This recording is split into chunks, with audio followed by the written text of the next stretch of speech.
Hello everyone, today I'm going to present this paper. This paper is talking about the calling behavior of Antarctic blue whales and fin whales in relation to environmental conditions. And first, this paper has two main targets and 2 point species. First main target is to find the relationship between whale calling and environmental conditions. Second target is to count the whale behavior in coast of South Africa. And the 2 point species is Antarctic blue whales and fin whales. And this is the blue whales. And blue whales has 2 types of calling, Z calls and D calls. This figure is called spectrogram. The x-axis is the time, and the y-axis is the frequency, and the z-axis is sound pressure level. Z calls is used to group communicate, and as its name, it has Z shape on the spectrogram. And D calls is used to long distance contact. This is the D calls on spectrogram. And this is fin whales. Fin whales also has 2 different callings. It calling at 2 different frequencies. The lower frequency is about 20 Hz and the higher frequency is about 140 Hz. And how do we get the data? We use the mooring. Mooring is like this. It has and the underwater hydrophone on the mooring lines to record the acoustic data. And we put 2 mooring with 2 underwater hydrophone at 2 different places. And where do we get the data? This is the latitude and longitude of 2 places. And we put a hydrophone at 200 meters below the sea surface at place 1, and 300 meters below the sea surface at place 2. And the recording time at place 1 is from 2014, July 24 to December 1, and is totally recording about 1600 hours. And at place 2, the recording is from 2014, September 16 to 2015, December 1, and the totally recording hours is about 35.3 hours. And this is the place we put the hydrophone. This blue point is the Cape Town. Cape Town is one capital of South Africa, and this country is South Africa. It's about the coast of South Africa. And this is the relative location at place 1 and place 2. The red point is place 1, and the blue point is place 2. This is South Africa. And Cape Town is about here. And how do we detect the whale call? We use the XBAT software MATLAB to detect the whale call. And what is XBAT? XBAT is one software is used to detect the sound of biology. And how does it work? First, we will find a high SNR signal to be standard signal. SNR means source noise ratio. High SNR means you will get a clean signal and without background noise. And second, to the raw signal to do the cross correlation by the standard signal. And what is cross correlation? Cross correlation is one of the signal processing methods which is used to find the relationship with the raw signal and the standard signal. And third, set the threshold to find the target signal. And if the result of the cross correlation is higher than the threshold you set, the program will recognize the signal is a target signal. In this research, the target signal means whale calls. And this the signal detected by the XBAT. The green ones is D calls of the blue whales. The blue ones is the Z calls of the blue whales. And the red one is the fin whales low frequency calls. And the orange one is the fin whales high frequency calls. And how do we detect the distance? We use the Bell-Hum model to simulation the distance between the source and hydrophone. The source in this research means the whale calls. Bell-Hum model, what is Bell-Hum model? Bell-Hum model is one of the acoustic model which is used theory method. It's like Snell theory, which is used to simulation the distance. This is the result of Bell-Hum model. And how do we get a relationship with whale calls and environmental conditions? We use the random forest model to investigate the influence of different environmental conditions with whale calls. What is random forest model? And random forest model is one of the machine learning model. The benefit of this model is that it can visualize the process. And Below is the environmental and time variables we used in this research to compare the relationship with the well course. And first is sea surface temperature, and second is wind speed, sea surface height, months, chlorophyll A, and wind stress curve and Ackermann upwelling index. And as we know, the hydrophone receiving distance will change with the temperature, salinity, seasons, or even day and night.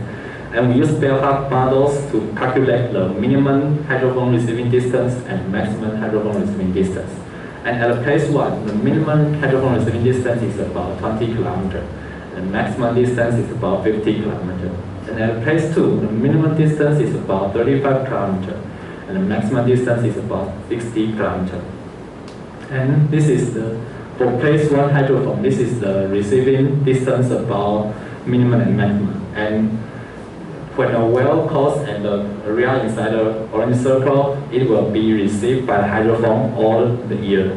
And inside the purple circle and outside the orange circle, the course in here is sometimes be received in the hydrophone. And outside the purple circle, it cannot be received by place 1. And this is the same figure with place 2. And the minimum distance is increased to 35 kilometers and maximum distance is increased to 60 kilometers. And how many course occurrence in the 2 different places? The total recording time in place 1 is about 600 hours, and at place 2 is 3500 hours. We split the time of place 1 with every 30 minutes, and we split time of place 2 with every 20 minutes. And it counts as if this part 30 minutes have any cost. For example, if in this part 30 minutes have 10 seconds well cost, we recognize this 30 minutes we count as 30 minutes, and so does place 2. So in these conditions, the fin well cost at place 1 is about 14 hours, and then place 2 is increasing to 211 hours. And for blue well course at place 1 is about 80 hours, and for place 2 is about 156 hours. And this is the blue well Z course, blue well D course, and fin well course times. At place 1, the blue well Z course is cost at about 2600 times, and for place 2, this number increased to 6100 times. And for blue well D course at place 1, we don't detect any blue well D course in this research. And for place 2, we detect about 176 times in place 2. And for fin wells at place 1, we detect about 2500 times. And for place 2, the number increased to 54,000 times. And this is the figure. The x-axis is the date, and the y-axis is the proportion of well calling occurrence. Blue one is blue well in place 1. The red one is fin well in place 1. And the green one is the blue well in place 2. And the black one is the fin well in place 2. As this figure shows, we can see there are nearly no wells in the summer from November to April. So we can roughly say that there is no wells at the south coast of the South Africa in summer. It might be migrate to another place. And the figure, the relationship between the environment and the wells. The x-axis is the relative importance. And as this figure shows, the months plays the most important role to the blue wells in both places. And for fin wells, months also plays the most important role in the fin wells at place 2. But at place 1, the Ackermann upwelling index is the top factor of all. And how does the environmental conditions impact the blue wells? Well, months of the year from July to October, low Ackermann upwelling index, high sea surface height, low sea surface temperature, low wind speed, and low chlorophyll A causes high rate of blue well course. And months of the year from July to September, high Ackermann upwelling index, high sea surface temperature, low wind speed, low chlorophyll A causes high rate of fin well course. And what does this research prove or provide? First, this research is the first acoustic records of Antarctic blue whales and beam whales. Second, this research identified Antarctic blue whales and beam whales might feeding in the South Africa. Third, it proved the coast of South Africa is the migration route of Antarctic blue whales and beam whales. The last, these whales in South Africa might appear in winter, many in July. Thanks for listening.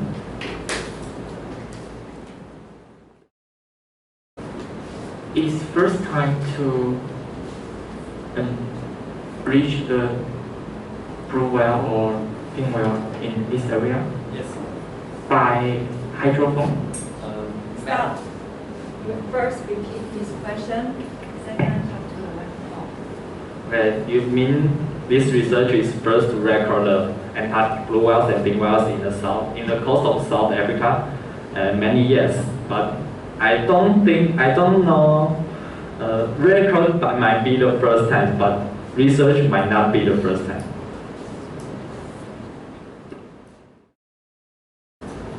I want to know why you choose the simple region in South Africa coast. Why me or why the research? The research. Or the research because South. Repeat his question. You asked me why the research chose the coast of South Africa to put the hydrophone to record the blue whales and beam whales, because in this place there are no officially record of blue whales and beam whales. And second, there are not evidence to prove that South Africa is the migration route of the beam whales and blue whales. I want to know the other factor, other environmental factor influence the whale, like upwelling or SSC. Here? Yeah, yes. Hi, I don't know what your question. Can you repeat again?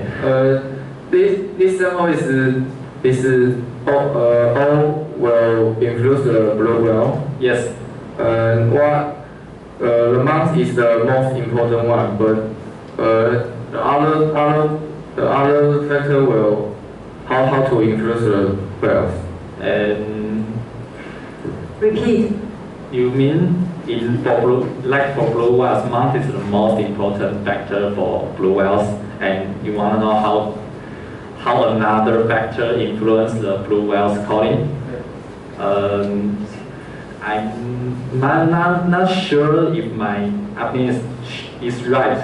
So like the Ekman upwelling index, the lower Ekman upwelling index causes high rate of blue whales cost, and its causes rate is about half of the month. If the month causes 2 times of the blue whales, and the Ekman upwelling causes 1 time. What factor has the greatest impact on sampling? Sampling what? The greatest impact. What greatest impact about what and On sampling. sampling? What sampling? You mean the hydrophone sampling rate? Hydrophone sampling rate is set as about. Repeat your question again. You want to know the hydrogen sampling rate? And the hydrogen sampling rate is about 4,040. 4,096 Hertz. This research hydrophone sampling rate. Okay. Is that your question? Well, I don't think so. You are not answering each other. Volunteer question. Do you have any idea about in other ways to do this research? In other way, To do this research? you mean the other hydrophone or other put-in hydrophone method? Yeah. I think because you can put another type of hydrophone, use the vessels, use the research vessels, because this hydrophone is called we call 自录式. The data is stored at the microphone's SD card, but it can be another way to store at the computer on the vessel. Okay, so I think Yong-Hong gave a very fluent talk. I would say it's fluent, but it's actually a little bit fast, the talk speed. And considering that usually acoustic topics are relatively difficult for the class, so I would say that the talk speed can be slowed down a little bit. And then you can see that his slides have the sentences are usually very short. So it's actually, while some of the slides have a lot of text, or they are only text, but it's easy to read. And also, I would say because I warned him that this paper, in my opinion, is relatively difficult. And I think he has simplified the content a bit so that at least you can catch something. But I would say it's a little bit oversimplified. All right, I will tell you how to improve. So the first thing about how to improve is I have the feeling that you are using. Is that right? All right. It's a little bit weird. It's a little bit like Chinese character, so that really makes me wonder. Yeah. All right, but it looks like it's not. And then there's another thing about pronunciation. How do you pronounce this? Spicy. No, spice. It's like spicy. She's hot, spicy. That means spices. Okay, species. And here you have unnecessarily space here. I don't know why you make it this large. This large. All right. And then another thing you can consider the question of the first, considering the question of Liang and Jyun Ren, you probably will be aware that what was missing in your introduction. You tell us the purpose, which is really nice. However, where's the purpose? Okay. However, you did not tell us why you do the research. So what has been known about this topic, and what's the advantage of using hydrophone to recall the calls of whales instead of just going outside? You will listen to another talk today in which the scientists go outside on boat to watch where the whales are, etc. So you have to tell us what's the advantage of using the technique. So you need to provide more motivation or background information. Then, and then here are some methods. I would say what was missing in your method is because at some point you say it's actually quite late in your talk. You say you want to compare these environmental variables. However, you have to be aware that these information are actually, you need to tell us where you get this information. You know where you get them, right? All right, and then because you say something about hydrophone, which is nice, and you actually spend some time talking about these models. You know, these models are usually very difficult to understand. Even I think you have tried to explain them well, but still we don't remember them anymore. So either you, I don't even think you need this. Anyway, we don't remember any of this. So what you need to do is you need to explain again this kind of graphs, these, I don't know their name, this kind of graph again. And then I think what should be, what you should spend more time is to explain the graph. For example, here there's several unknown here, like what's AAR1? Well, you don't need to explain here. Yeah, I just say, when I see new words on a figure like this, I start to think, what's this? Did you say that in your previous slide, etc.? And then, what's the meaning of relative importance? My understanding is it's actually a statistical result. So, on one hand, you have to say first, this is the statistical results and the method itself is complicated. I don't want to give you headache here. So it's just give you how this will have an impact. On the other hand, it would be good, like this follow one of the question here, it would be good for you to say when, for example, when SSH is higher, what will happen to the whale? Like it will give some causal effect. When A is higher, what happened to B? That will give us a better sense what's really going on. Okay? Okay, but I think you have managed to tackle a relatively difficult topic or paper. Okay, let's thank your home.